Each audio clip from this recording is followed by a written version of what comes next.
I'm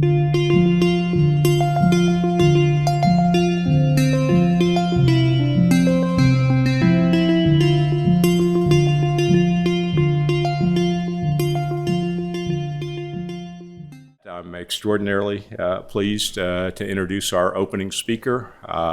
She's the mayor of the city that is named after this Great Salt Lake. And with that, let me introduce someone who needs no introduction to most people in this audience. We're very pleased to have you with us today, Mayor Erin Mendenhall.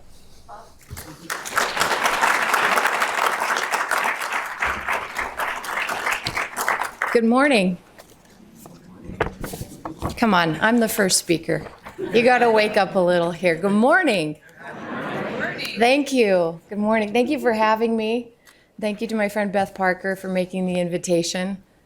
There's a lot of friendly faces I know in this crowd, and certainly online. Welcome to everyone who's joining us virtually this morning, because our shared concerns for not only the Great Salt Lake, but the air quality of this valley, and more broadly, the climate of this planet, has brought us together in many different conversations, ongoing and some historic. So I'm grateful for your ongoing care and your focus today on this important topic.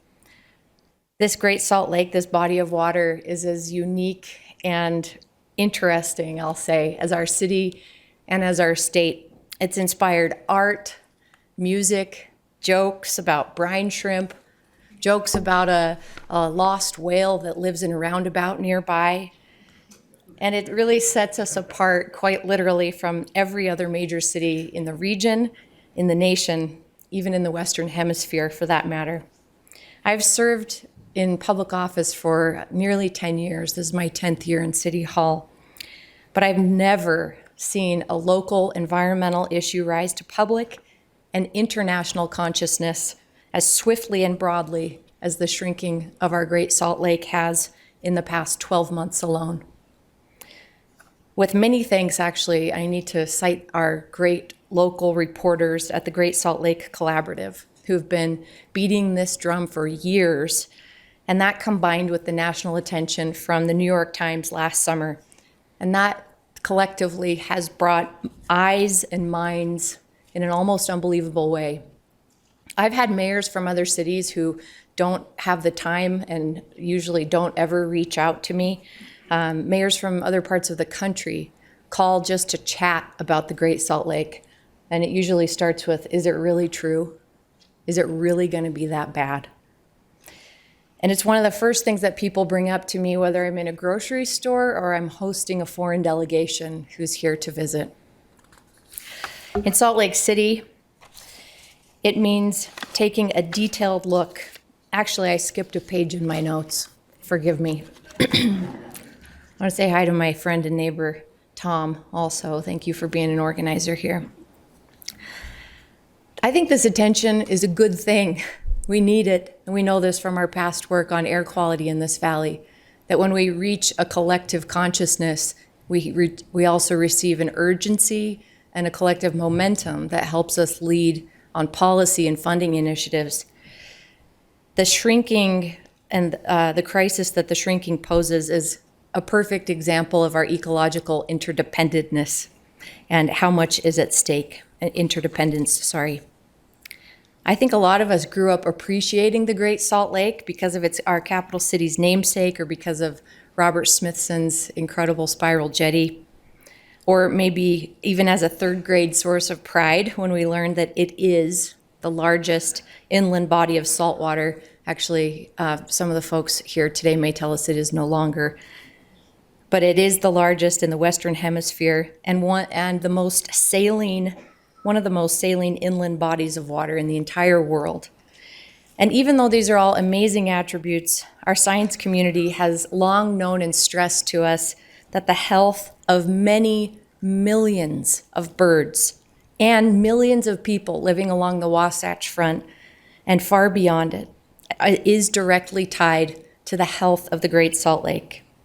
I know other speakers here today and tomorrow will get into greater detail about the hydrology, the Pacific Flyway, and a number of consequences that really sound a lot like biblical plagues, but are tragically truthful.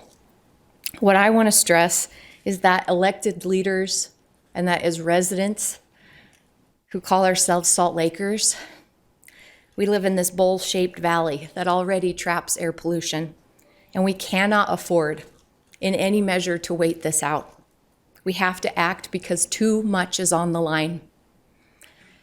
History will judge us certainly for the choices we make and we don't make about the Great Salt Lake. But even before that, it won't even have to be our grandkids that judge us. We will be able to judge ourselves. That's how short the timeline is.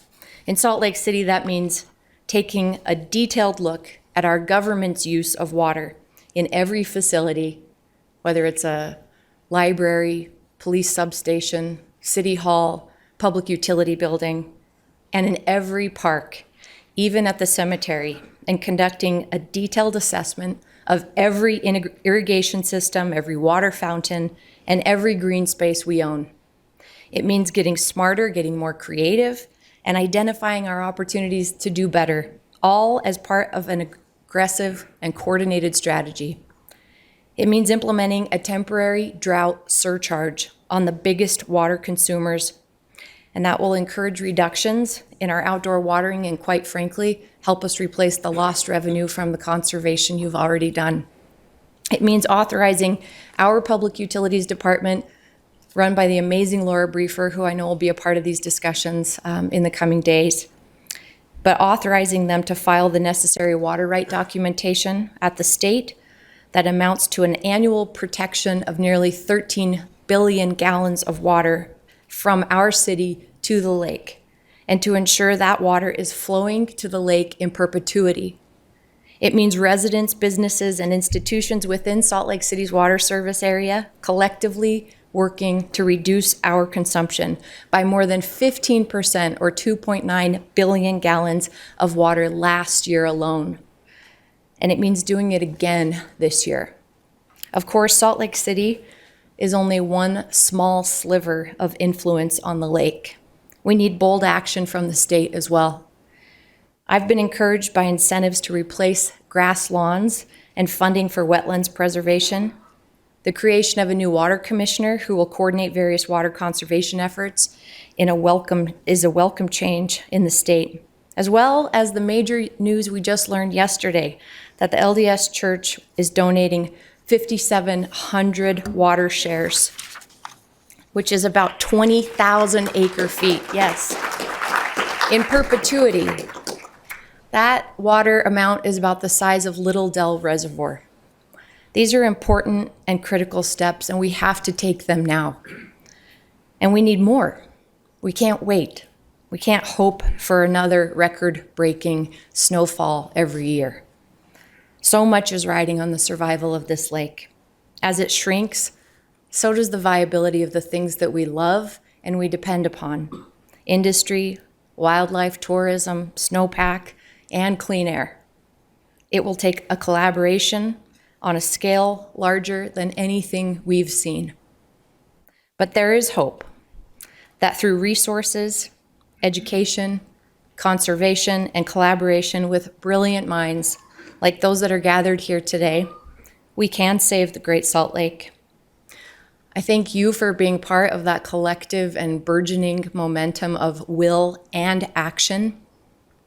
I stand with you. Salt Lake City stands ready to learn, to change, to invest, and to do whatever we can for our part to save this lake whose namesake we are honored to carry. Thank you for having me today.